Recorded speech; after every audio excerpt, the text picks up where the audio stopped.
झाला माझा माहेरचा आराम. आता आलेले मी माहेरला सासरला. थोडी राहणं होत असते, ज्याच्या घरी त्याला जास्त लागते. नमस्कार, राधिका रेसिपी चॅनलमध्ये तुमचं स्वागत आहे. आणि आई पण आहे. बरेच दिवस झाले. नमस्कार आई. नमस्कार. तर बरेच दिवस झाले व्हिडिओ पडलेला नाही आहे, कारण डिलिव्हरीच्यानं माझ्याच्यानं काही झालं नव्हतं. 3 महिने झाले असं नाही 3 महिने झाले. हो. तर प्रेग्नेन्सीमध्ये मी केला होता 1 महिना. ते पण तुटक व्हिडिओ जसे पाहिजे तसे पडले नव्हते. पण आता कंटिन्यू व्हिडिओ बनवणार आहे मी आमच्या डुग्गूला सांभाळून. सांभाळून झालं तर करा, बनवायचं तर राहिलं. हो, आई पण आहे मदत करायला. आणि डुग्गू झोपलेला आहे आमचा, बघा किती छान झोपलेला आहे. त्यामुळं आमचं जरासं म्हटलं शूट घ्यावं. आणि टायमिंग पण चेंज करणार आहोत. आता बरेच दिवस झाले, आता संध्याकाळचा व्हिडिओ पडणार आहे 7ला 8ला. तर त्या दरम्यान नाही का आम्ही व्हिडिओ टाकण्याचा प्रयत्न करणार आहे. आणि व्हिडिओ कंटिन्यू बघत जा. तर कसं आहे, 3 महिने झाले आराम केला आहे नाही, तर रेसिपीमध्ये थोडासा बदल झालाच असा होणारच, झाला नसेल म्हणा. पण नाही का कसं आहे, रेसिपी बनवायची म्हटलं तर पूर्ण सामान वगैरे काढावं लागतं. आणि मला किचनमधलं तर सध्या सांगतो, मला काहीच माहीत नाही कुठं काय ठेवलेलं आहे तर. आईने त्या दिवशी साफसफाई केली होती, पूर्ण चेंजिंग झालेलं आहे बदल.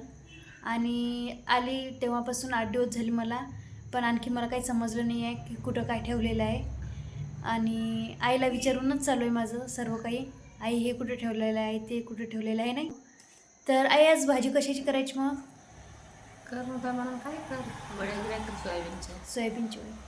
तर नाही का तुम्हाला किचनमधलं दाखवते मी थोडंफार सामान, की कारण मला काहीच आठवत नाही आहे कुठं काय ठेवलेलं आहे. तर बघा, मी नाही का इथं साखरचा डबा ठेवला होता, तर साखरचा डबा इथं आलेला आहे, म्हणजे सर्व चेंज झालेलं आहे. आणि मसाल्याचा डब्बा पण मला काही माहिती नाही एवढं. बघा इथं पसारा किती पडलेला आहे. आईने खूप आवडलं बरं तरी. तर नाही का मला माहितीच नव्हतं, आईने बरोबर लावून ठेवलं. मी घेतलं सामान पूर्ण, हे इथं लावून ठेवलं, ते तिथं लावून ठेवलं. आणि कसं आहे, बाळाच्यानं पण जास्त होत नाही. तर आज नाही का आम्हाला बनवायची आहे सोयाबीन वडी. तर तुम्हाला थोडीफार रेसिपी दाखवते मी सोयाबीन वडीची. सोया वडी म्हणतात त्याला. आणि किचनमधलं म्हटलं तर एक दिवस किचनमधला पूर्ण आवरायलाच लागणार आहे. तर आता उद्या परवाला मी मस्त सामान वगैरे आणणार आहे आणि पूर्ण किचनचं सेट वगैरे लावणार आहे.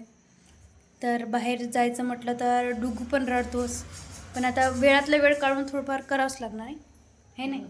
जास्त आणायला झाला पण मग सामान करायचं म्हणलं. हो. तर आता डोकं झोपी गेला की जायचं आणायचं. तर आता झाला माझा माहेरचा आराम. आता आलेले आहे मी सासरला. थोडी राहणं होत असते, ज्याच्या घरी त्याला जास्त लागते. मग बरोबर आहे. जसं घर त्याला माहेर काय 4 दिवसाचं. तर लय दिवस आराम खाल्ला. हो. 2 महिनेच लय झाले होते. 1 महिना एक्स्ट्रा झाला.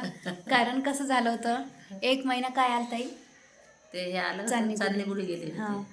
तर त्यामुळं नाही का 1 महिना आणखी थांबावं लागलं ना.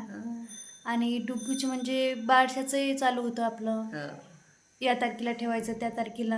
आणि अडथळे पण खूपच आले. अडथळे, लग्न होतं पुन्हा. त्यामुळं म्हटलं लग्न वगैरे झालं तर कसं आहे, परत इकडे या परत तिकडं जा. तर त्याच्यापेक्षा म्हटलं लग्न झाल्यानंतर आपण इकडंच येऊ. लेकराला चिडचिड होते ना, पाण्यात बदल होते, वातावरणात पण. तर त्यामुळेच. तर बघा, आज मी का रेसिपी चॅनल चालू केलेले आहे. तर आज मी का सोयाबीन वडी दाखवणार आहे. तर पहिले तेलामध्ये फ्राय करून घ्यायचं. कोणी वेगवेगळ्या पद्धतीने कसे वेगवेगळे बनवतात, पण मी वेगळ्या पद्धतीनं तळून सोयाबीन वडी दाखवणार आहे. तर कशा प्रकारे करतात काय तर घेतलेलं आहे. आणि याच्यामध्ये घेतलेलं आहे टोमॅटो आणि लसूण पेस्ट करून घेतलेली, कांदा वगैरे सर्व. तर आता याला तळून घ्यायचं. तेल तापल्यानंतर तेल कळकळ होऊ द्यायचं आणि मस्त कळकळ होऊ द्यायची सोयाबीन वडी. आणि मग नंतर तेलामध्ये तर आपण तेलामध्ये मसाला वगैरे टाकलेला आणि आपण हे पण मसाले घेतलेले आहे, खानदेशी मसाला, हे सर्व हे टाकून घ्यायचे. मसाला होऊ द्यायचा.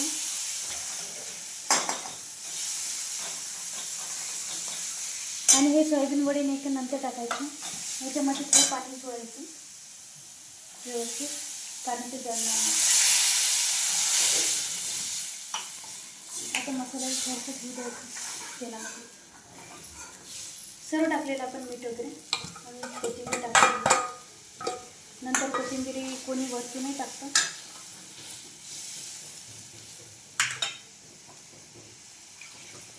थोडंसं आणखी पाणी टाकायचं मसाला.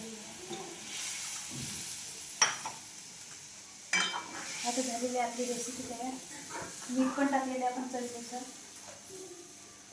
हळद वगैरे सर्वच. आणि कोणी वेगवेगळ्या पद्धतीने बनवतात, कोणी वेगळ्या. आणि आपण हे कसे सोयाबीन वडे नाही का तेलातून फ्राय करून घेतलेले आहे, तर याला आपण मसाले सुका मसाला लावून पण खाऊ शकतो. आणि याला उकळी पण आलेली आहे. मसाल्याला उकळी आल्यानंतर हे टाकून घ्यायचं.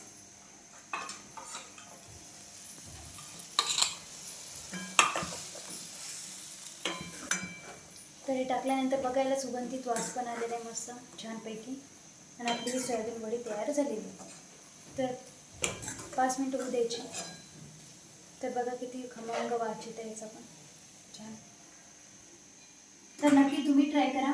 मी अशी रेसिपी बनवली आणि कमेंटमध्ये सांगा कोणी कशा प्रकारे बनवतात, कशा प्रकारे. तर कोणी न तळतात डायरेक्टही टाकू शकतात त्याच्यामध्ये. तर बघा दूध आणले नसले कसं काय बरं. बघा कुठून आणलं काय मी ते दूध. आणि आणले दूध फुटून गेलं पूर्ण, दूध नसलेलं आहे. आणि बघा रेसिपी आपण नाही का शिजवल्या दुधाच इकडं. तर आपण नाही का बनवलेले सोयाबीन वडी. आणि असेच व्हिडिओ तुम्हाला नवनवीन पाहायला मिळतील. आज तरी व्हिडिओ तुम्हाला अर्धवट नाही का 5 मिनटं असंच गेलेला आहे आपला. पण उद्यापासून तुम्हाला कंटिन्यू व्हिडिओ पाहायला मिळतील. भेटूया पुढच्या ब्लॉगमध्ये. तोपर्यंत बाय बाय.